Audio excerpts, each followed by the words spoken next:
Hello fellow collectors and welcome to Long's Toys. Today we are taking a look at the third entry in the Souchaku Henshin line for Kamen Rider Gotchard. This is the Super Gotchard set. So you get pieces here to make two Super Gotchard forms. The one involving the X-Rex card and the one involving the UFO-X card. Some nice artwork of those two forms over here on the side. And that same artwork is here on the top. Just your standard warnings and whatnot on the bottom. Over here it gives you a full parts count of what is included. You have the figure, you have a two extra set of hands, you have the chest plate, you have the driver, you have these two leg pieces, these two forearm pieces, you get the X Gotcha caliber, and then you get the two pieces here for X-Rex and UFO-X. And then over here on this side, just some, product shots of the figures, or I should say the figure in the two different forms. And then over here on the back, very similar, just kind of, using the figure here with some fun artwork in the background. So we will dive into all of that. Let's go ahead, let's get everything out of the box, and we'll take a closer look. All right, so here is pretty much everything you get in the box. A couple other little pieces that I'll get to in a moment. But here is the figure. So you get these two forearm pieces. They come attached in the box, as well as these leg pieces here. Now, these are kind of the leg pieces for the steam hopper form, but in some of these forms, it's still used because in the show, he usually pops the X Gotcha caliber here into the driver once he's already in the steam hopper form. So those pieces kind of clip over top or replace some of the pieces. So for the UFO-X, he will have the full legs here from steam hopper. For X-Rex, I think you just keep the thigh pieces, and we'll get into all that in a moment. But it's a pretty decent little figure, very similar to the one from the first set, although these pieces here stay on no matter what, so it's just one driver. You don't have to worry about swapping out drivers.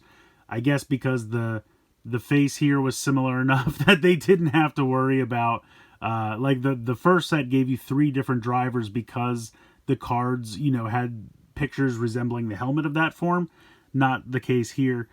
So that is one sticker, and this piece just pops off, but it does just plug in there. You don't remove it for any of the forms, so doesn't really need to pop off, but it does. Same with this chest plate here.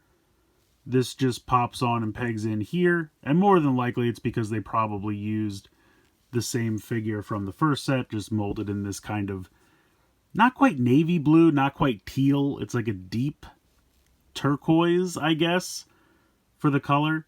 But it works. You have some nice blue metallic paint here for the head.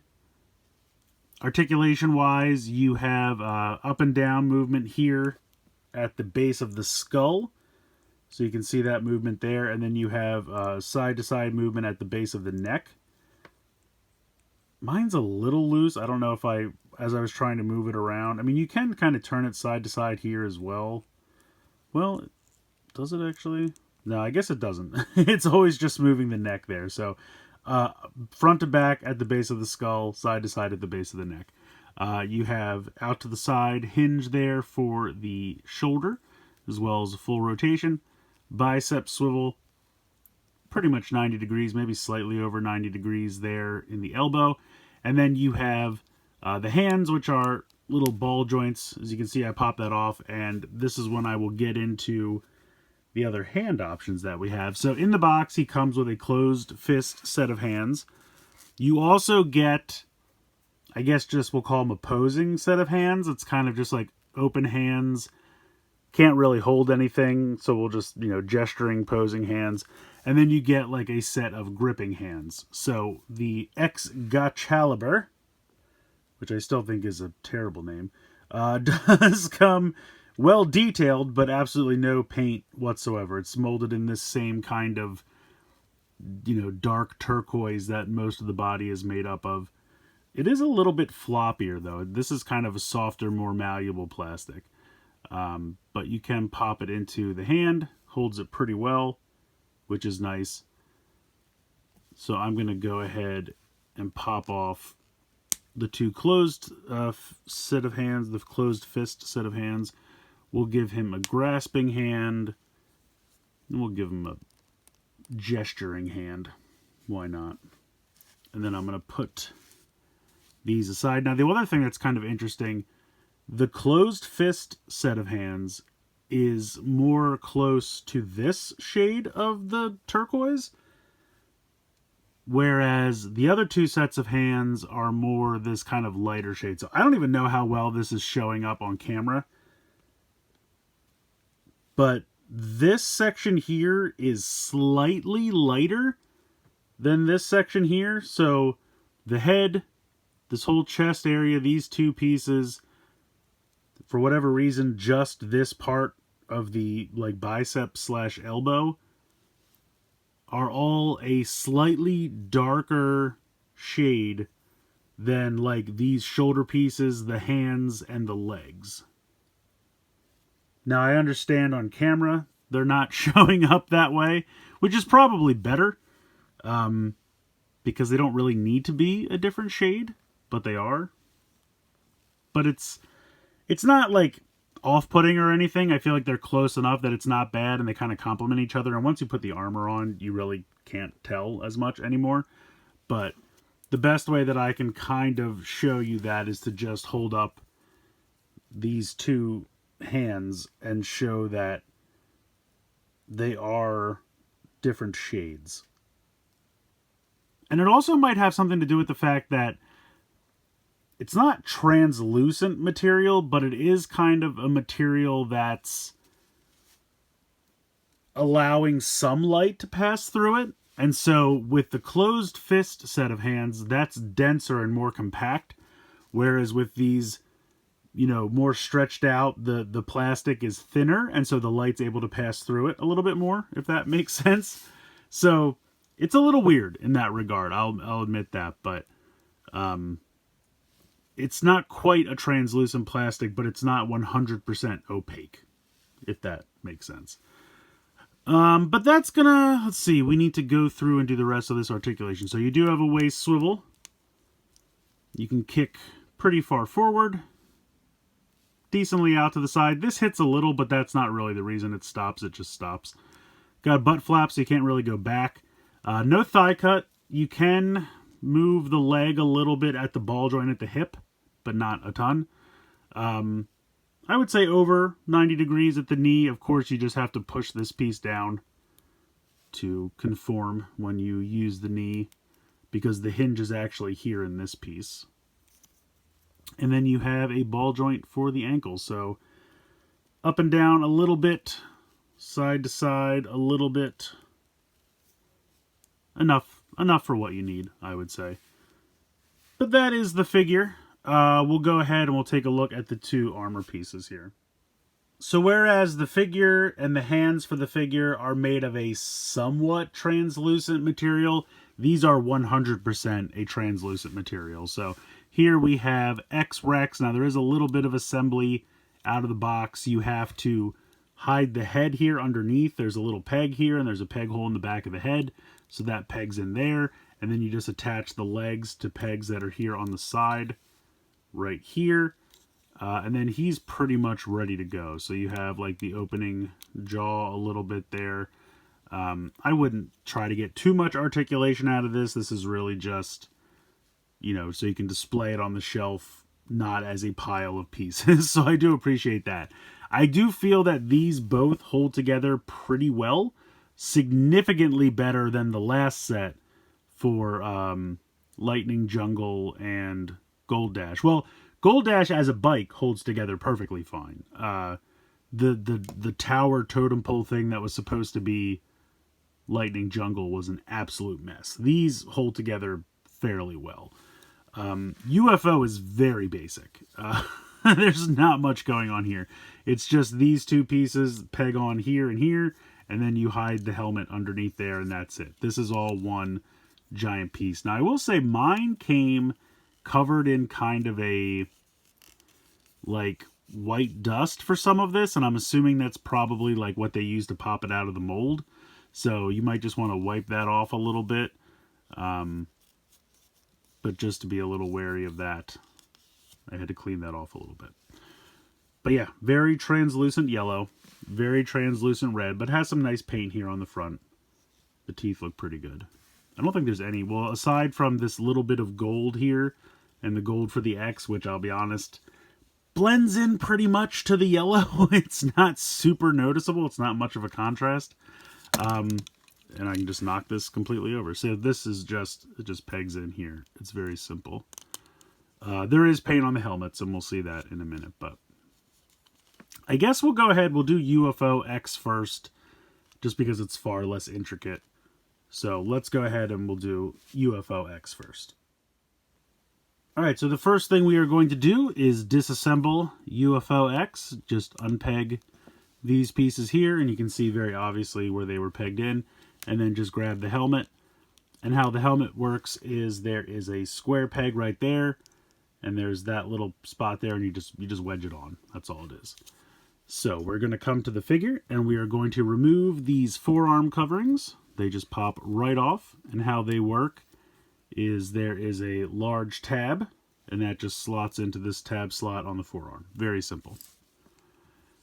So this part is a little weird. You have to take the helmet, which has kind of a like jaw movement, but shouldn't or doesn't need to. I don't know. It's very strange.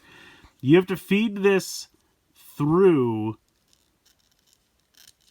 and then kind of hold on to it while it's through there and then slide the head in. So how this is going to work, that same slot that I showed you that we used to wedge it onto this peg here is going to fit into that section on the back of the head. So the other thing you have to do is you can kind of see that little ball jointed peg right there. That's going to peg in to this section on the back. And then the tab that we use to hold the head on is going to kind of rest in this little section here on the front of the chest. So it's a lot of things to do all at once. So this has to drop on the head, and then this comes down and pegs into there, and then that rests on there. So it's kind of a pain. It's not super difficult to do. It's just kind of annoying to do. And the reason this is, if you put the helmet on the figure first, you're never going to get the rest of this over top of that, because it can't clear the space, which is weird because you watched me clear the space to put it in there in the first place. But for whatever reason, once it's on the head, this thing doesn't want to drop down. I know, it doesn't really make sense. It's kind of a weird spatial anomaly thing, but that's the case. So the head can kind of still move around in there. But this thing is just kind of teetering, loosely secured. You can go ahead and drop this down like so.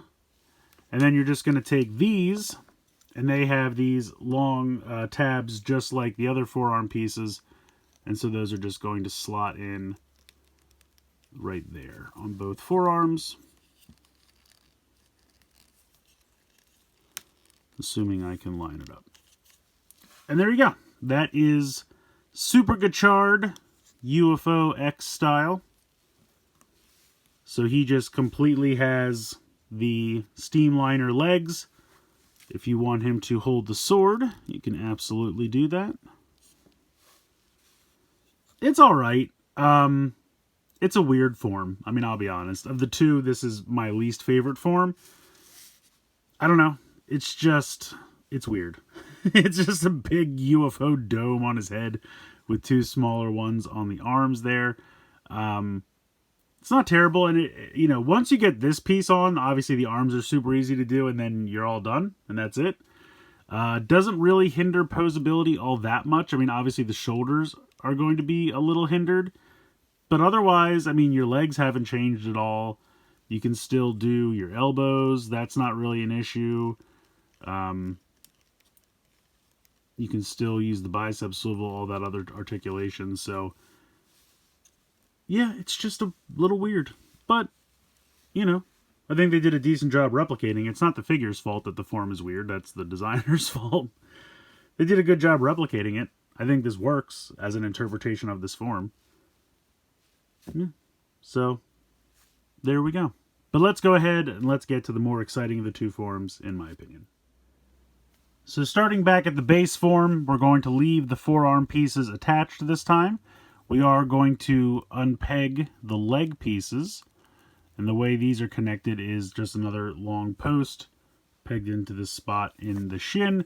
And the nice thing is they have kind of a like Tetris style piece so that you can't peg them into the wrong one. It's kind of like an L shape or a 7 shape, however you want to look at it. It's Waluigi. But you can go ahead, and that way you can't peg them into the wrong one.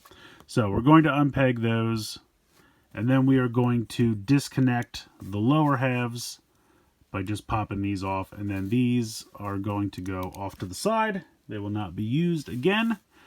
We have to come to our fun little X-Rex and start disassembling him. So these leg pieces are going to pop off, and you can see where they were pegged in. Now the jaw is probably going to try to come off on you, and that's honestly fine. You're going to have to take it off anyway. Now mine constantly likes disassembling itself, so we'll see how it does here. Yep, there we go.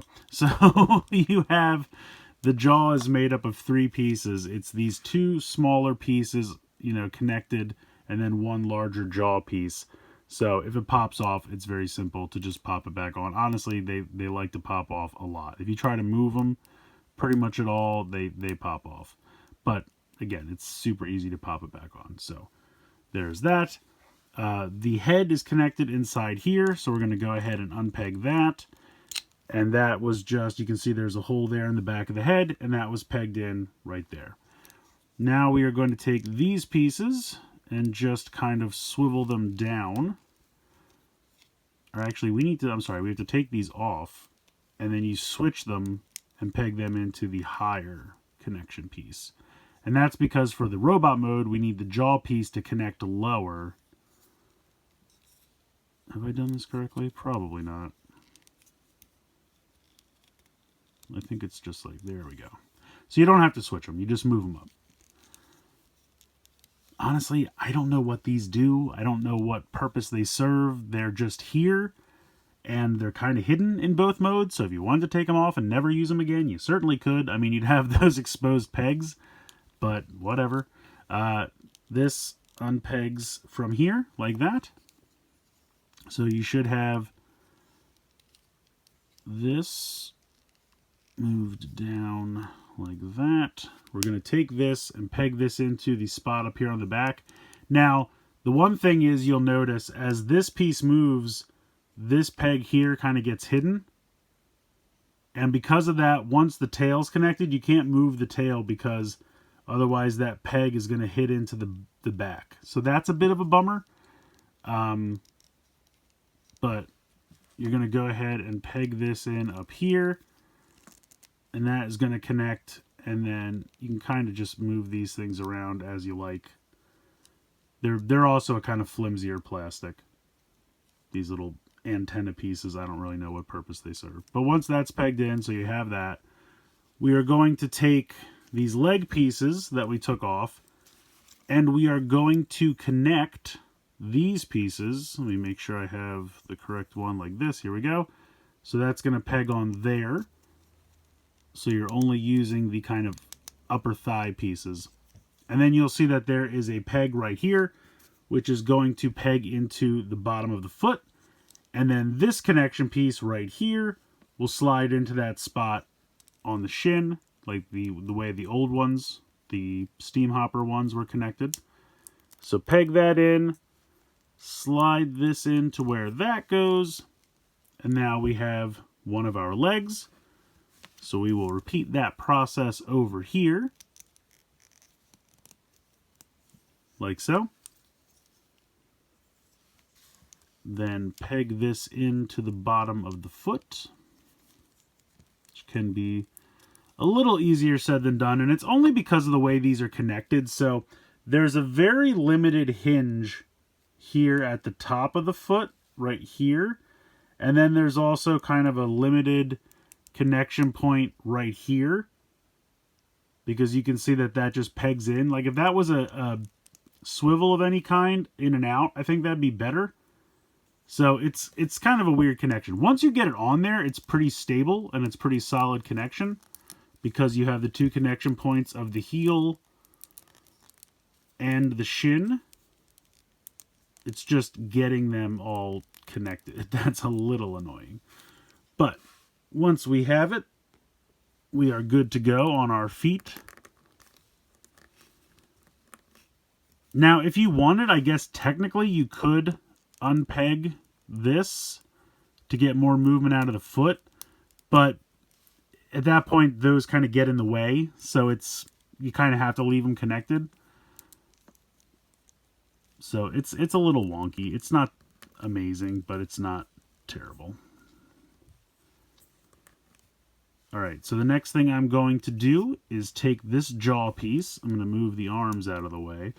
And the jaw piece is actually going to connect onto these pegs here, but it has to go underneath the driver. So we're going to take this and bring this back.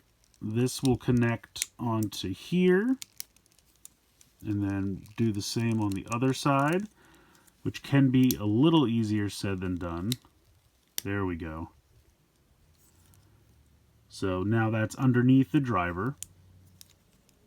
Then we are going to take this larger piece and peg it right back into where it was before.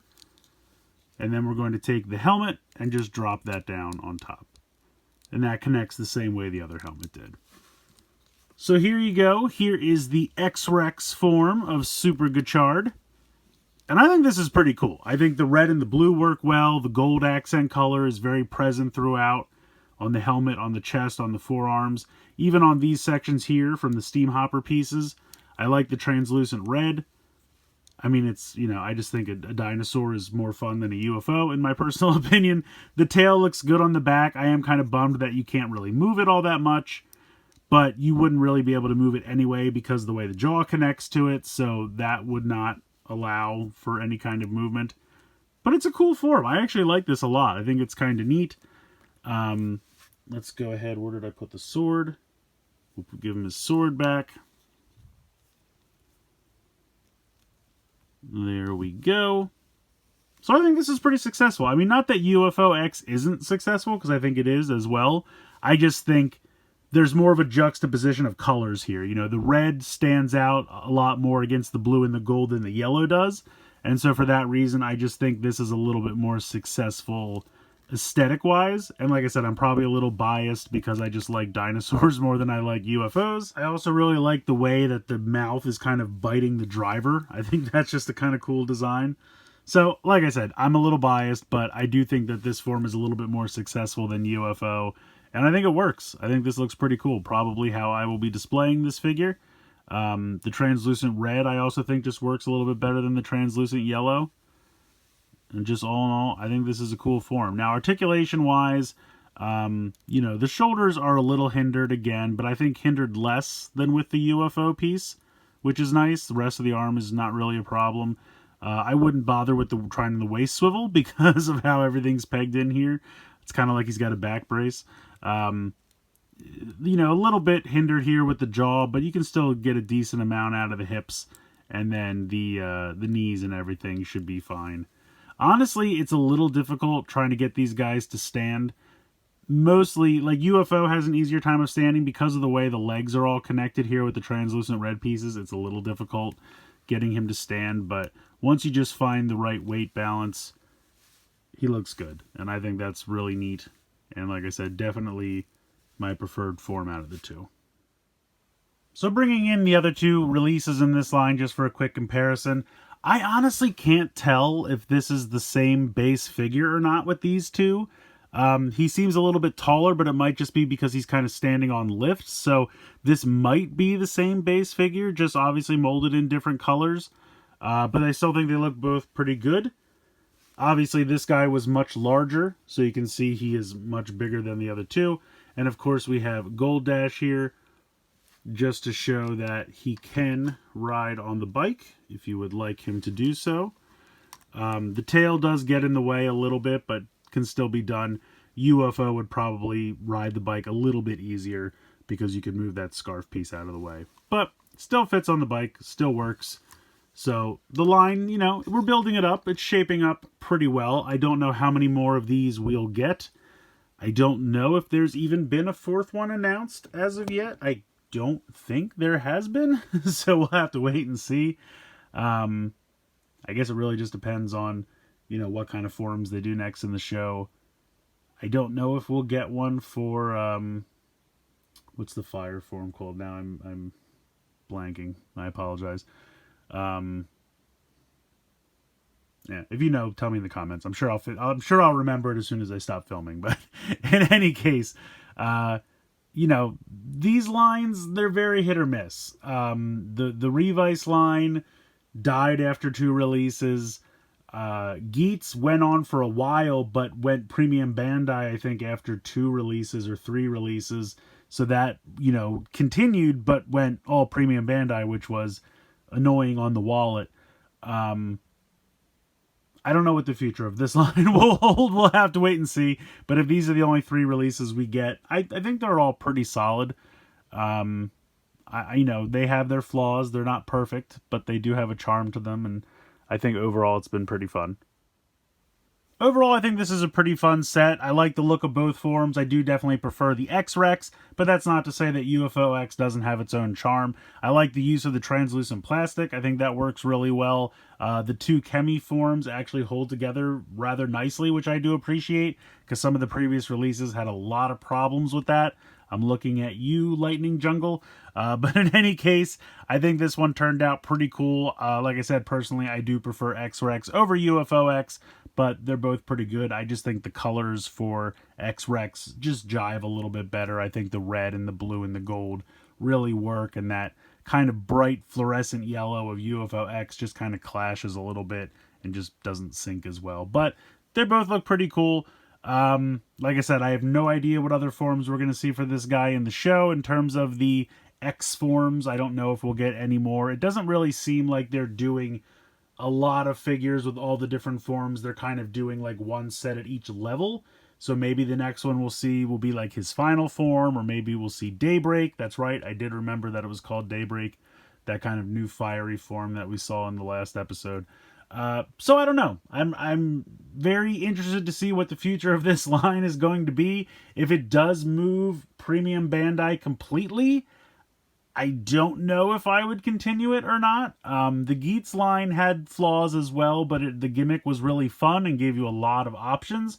And this line just, to me, doesn't have that much playability as the Geats line did. I mean, snapping the armor pieces on is fun, and you get at least 2 options per set, which I do appreciate.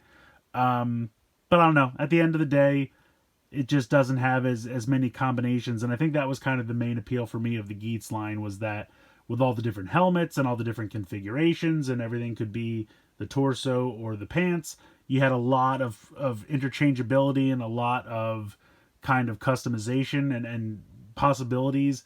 And this, it's just kind of like, do you want this armor or this armor? And it's not to say that they're not nice figures. They're pretty decent. But I just don't know. If it moved completely Premium Bandai, I don't know that it would have enough of a draw to entice me along. But if it stays retail, I'll keep up with it because I do like it and I think it is fun.